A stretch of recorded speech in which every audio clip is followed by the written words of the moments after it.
I guess I better go ahead and talk about this whole Baldur's Gate situation. I know that the AAA developers were like talking about it, and I'm not gonna say anything bad about it. I'm just gonna say this and be honest about it.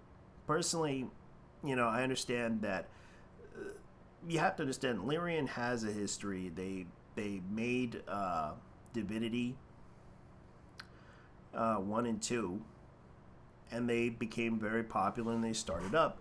But also, did you know that they even got funding from Google for the Google Stadia thing? Because they were going to plan on putting that game on Google Stadia, but then again, you know, Google Stadia failed after a year. It followed the same fate as OnLive, which OnLive lasted probably about a decade. Yeah, I know what OnLive is. I existed around that time when when it was around, and I remembered that the biggest issue with it was you had to be online to play those games. Yeah, and I know that it was a waste of money, and Google thought it would be a good idea to use cloud gaming, seeing it as the future when they clearly didn't realize that the future is still behind, especially when the internet speeds, even though people in rural areas cannot have high amount of internet speeds.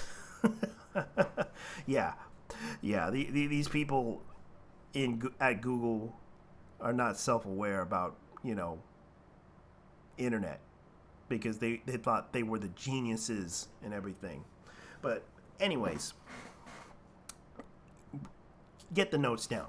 I guess I better go ahead and tell you, guys in the AA industry. I'm just gonna say this. I don't blame you guys. I understand. It's the publishers. The higher ups, the people who make these stupid decisions want to make more money for themselves, and I get it. I don't blame you guys because I understand that you guys had to develop games and you're being paid to develop those games for that said market for a reason, because you want to impress the higher ups, and you're trying to get paid, and I get that because you're working long hours and everything, and you're trying to get paid more money to basically work there. And of course, sometimes, you get fired from that job. I don't blame you guys one bit. Yeah, I understand. But keep this in mind, there are people out there that, for example, I'm going to make a shout out to certain indie developers. Sergeant Dilko, you made a really awesome game, for example, because they actually followed the old school formula of Battlefield, the Battlefield series, and they kind of felt like doing the old school version that they liked. And it worked out pretty well for them. And even though, yeah, there are some issues with that game, a lot of people really have fun with that game, and it's definitely fun. But, I'll also bring out a shout out to another game called Suburbs, which is an adult, visual novel slash RPG slash space shooter, which I thought was pretty fun. But I know that there are people out there that like to complain and make their fair amount of criticisms about it. But you know what? They're actually doing what Lyrian did. But the funny thing about Lyrium is they only released it one chapter while, in early access, so that they could, work out the kinks for chapter 1. So that they had people test it out to see how it works. But the only difference with Suburbs is that they actually released the chapters, and I know there are people out there that like to criticize the chapters and the storylines that they made, but at least they're doing it. At least they got people and the funding to do it. But they're only having a small funding thing. I admit I did enjoy it. But as far as I know, Baldur's Gate happens to be like the classic RPG single player game. And I remember playing part 2. And I actually enjoyed part 2. And I'm surprised, like, they had one appearance from one character that I liked from Baldur's Gate 2. Minx. Yes, that guy with the purple, tattoos all over his face.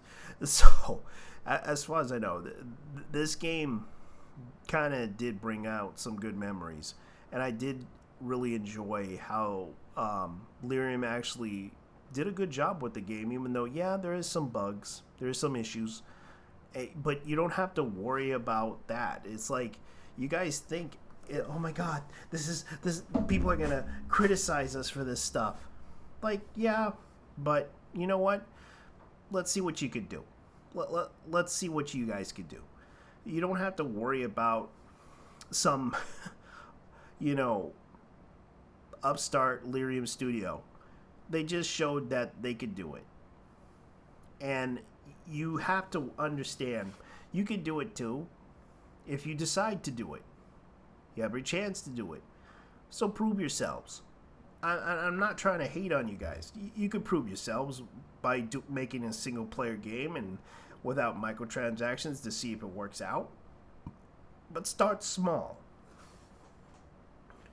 Go by the roots of it. If there is a market for, I don't know, if EA decides to, bring back certain classic IPs, for example, and people want to play those classic IPs, like, for example, Army of Two, bring that back, EA. Bring it back. Even if it fails, bring it back, please. But with no microtransactions into it. I just want to enjoy a shooting, third person, 2-player shooting game. That's all. But as far as I know, I'm pretty sure there is a market for people that will enjoy it. But the problem is, that's up to you. If people want to play it or not. It's up to you what you want to risk. But they took a risk and they bet big and they did it. Same with how Sergeant Dilko and for BattleBit Remastered. I gotta say, you did a okay job. I know that you're struggling. You're making, and people are trying to donate money to you as best as possible. But trust me, you're gonna need a bigger backing. And I have to admit, that game was fun for a PC game, and it's worth playing if you're willing to spend the money on that game. Like most people, like Baldur's Gate 3, it's an okay game. And I know how they got their funding. I know how they got their funding from Google. Thanks, Google, for funding that game. Anyways, leave your likes and dislikes down below. I know that I was rambling a lot. This is just basically me rambling about this.